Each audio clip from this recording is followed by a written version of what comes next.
Self-discipline. My idea of spiritual development has nothing to do with mystical experience or supernatural power. Rather, it is about the cultivation of mental qualities that bring happiness to others and oneself, such as compassion, tolerance, humility, and kindness. In other words, we must care for the welfare of other beings and transform our behaviors accordingly. Thus, spiritual practice entails two indispensable aspects: be thoughtful of others, and take relevant actions to transform our own minds.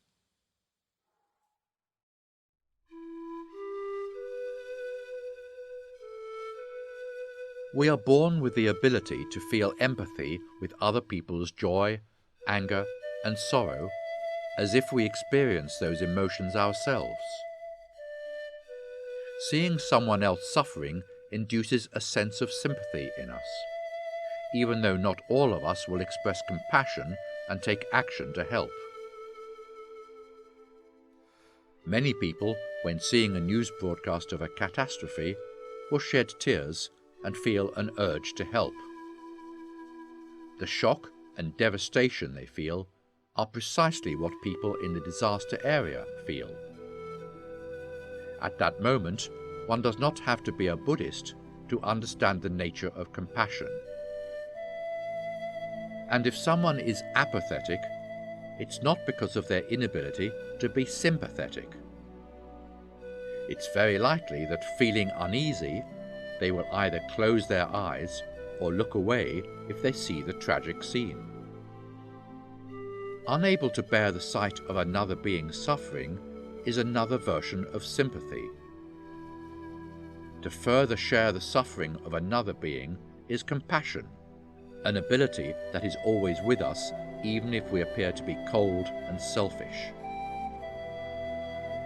So what can we do when calamity strikes? Although not all of us can be involved directly in rescue and aid work, I think we can at least share the emotional pains of those affected by giving them a sense of being loved, cared for, and not left alone. One way of sharing, for instance, is to perform transference rituals for the dead, through which we share their fears and loneliness by accompanying them in the intermediate states, and help them to avoid obstacles and obtain a positive rebirth. Imagine what we may need if we encounter a catastrophe.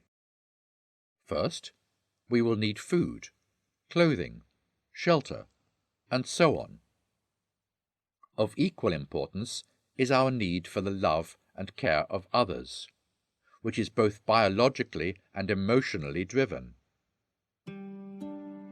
From birth to adulthood, our survival, our growth, and our healthy living rely on love and care. We are born to appreciate the beauty of others' loving kindness. Any friendly expression, even if as tiny as a sincere smile from a stranger, can touch our heart and bring us joy. Others are just like us, and it is for this reason that we should do our best to help those affected by disasters, understanding their situations and sharing in their suffering. In the long run, we should not only help those in need, but also apply self-discipline if other people's happiness truly matters to us. We should regularly examine our actions in everyday life to refrain from those behaviors that may bring harm to others and ourselves. Doing so will help reduce conflicts among people and groups, as well as between humans and nature, making the world more livable and harmonious for all beings. Only when the living environment as a whole becomes more harmonious can there be more equal opportunities for development and better living. This is particularly important for the poor and the weak, including those in disaster zones. Generally speaking, our mind dictates our actions. If we are able to tame negative emotions and thoughts, our behaviors will be transformed accordingly. Negative emotions refer to mental activities that cause us and others to suffer. For example, anger, hatred, jealousy, anxiety, depression, and fear count as negative emotions.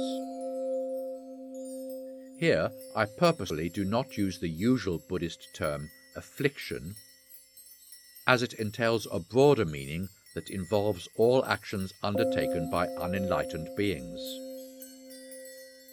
More importantly, whenever we talk about the 5 poisons, greed, anger, ignorance, pride, and doubt, or the 3 poisons, greed, anger, ignorance, or other afflictions, I hope we regard them only as emotional experiences and not as the nature of our mind. Whenever we use the word affliction, many of us may have a tendency to associate it with the nature of the mind and think it is afflictive in essence. However, if we say emotions, it is quite clear that they are not innate and are changeable. Some of them arise frequently, have strong energy, and are difficult to control. Still, they do not reflect the nature of the mind. If anger, for instance, were the nature of the mind, we could never rejoice even for an instant. The truth is that we can be happy, and at the same time recognize anger when being angry. This tells us that consciousness and emotions are not necessarily the same. It is possible for us to subdue negative emotions consciously. Thus, to be mindful is the first step on the path to self-discipline. Being vigilant in our actions of body, speech, and mind, we observe how negative emotions develop and where their destructiveness and deception lie. Even a negative emotion as frantic as fury must go through a gradual process to emerge, and is dependent on various conditions to arise and grow. If we understand this process, we can find a way to curb, weaken, and diffuse fury. We all have some negative traits. To be mindful and vigilant when they arise should be the core practice of our lives. However, most people do not make earnest efforts to control negative emotions. Since negative emotions subside by themselves, many think there is no need to counteract them proactively. They believe we should leave them uncontrolled. In general, these people lack an understanding of the destructive nature of negative emotions. They engulf us and paralyze our sense and sensibility. In such a situation, we are unlikely to make sensible decisions and act wisely. Instead, our own interests and those of others will be harmed, and we may even put others and ourselves in danger. One characteristic of negative emotions is that if you do not consciously tame them, they will grow stronger each time they arise, and by driving out other emotions, they will eventually dominate your emotional world. You will get used to resorting to 1 or 2 negative emotions as you react to everything you encounter. In the case of someone who gets upset easily, that person can always find reasons to get angry even on a happy occasion. We tend to equate that person's mood with their mind. But the truth is that their habitual mood is only the result of their inability to control their anger each time it arises. Their innate mind is by no means an angry mind. Negative emotions destroy one's peace of mind, and their effects can be either short-lived or enduring. The more lasting ones are often induced by our own attitude toward them. When we are in danger, for instance, fear may keep us alert and agile, enabling us to act more efficiently than usual. In this case, fear is not so harmful to our body and mind, and it can sometimes even be helpful. However, if we cling to the sense of fear and obsessively wallow in it, we will only end up even more fearful and fall victim to our own mental intemperance.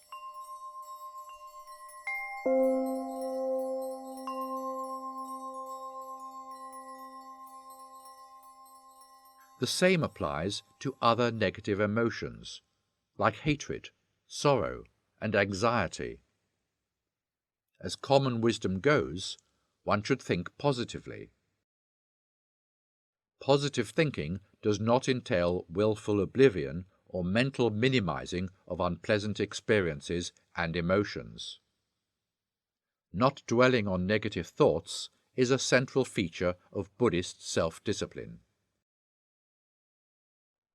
Our experience tells us that emotions, both negative and positive, are contagious. When someone is in a bad mood, they will affect people around them. Initially, those people may feel irritated. Then they may unwittingly become ill-tempered as well. Slowly and subtly, an unhappy atmosphere dawns and surrounds people in the same circle: a family, a workplace, or even a social community. People are by nature friendly, honest, and decent. But under the influence of a bad mood, they become upset, aggressive, unforgiving, and sometimes even dishonorable. When most people behave in this way, tension, distrust, and selfishness take root, and happiness becomes out of reach for both individuals and society. Negative emotions are also deceptive.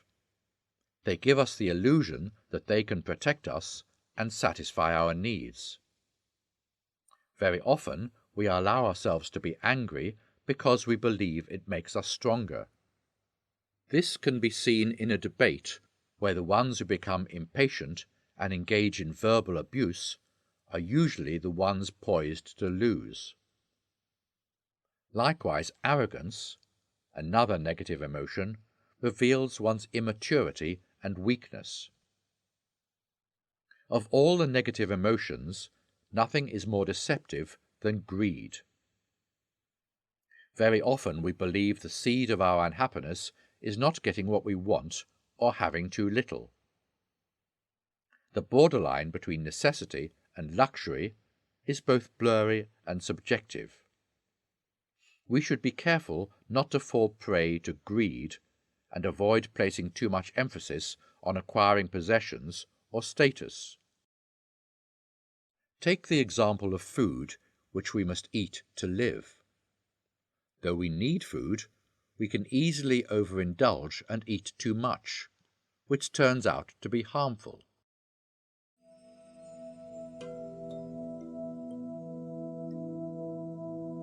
Observing our negative emotions carefully, we will find that their existence directly leads to the loss of our happiness. Therefore, self-discipline is essential to both individual and societal happiness. On the other hand, self-discipline does not mean emotional suppression.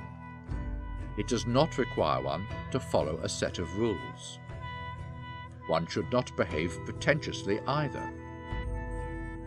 The idea of self-discipline is to have regard for others and to avoid causing them harm. This is why we Buddhists emphasize kind actions, and the precepts, in the form of lay people's vows, or monastic vows.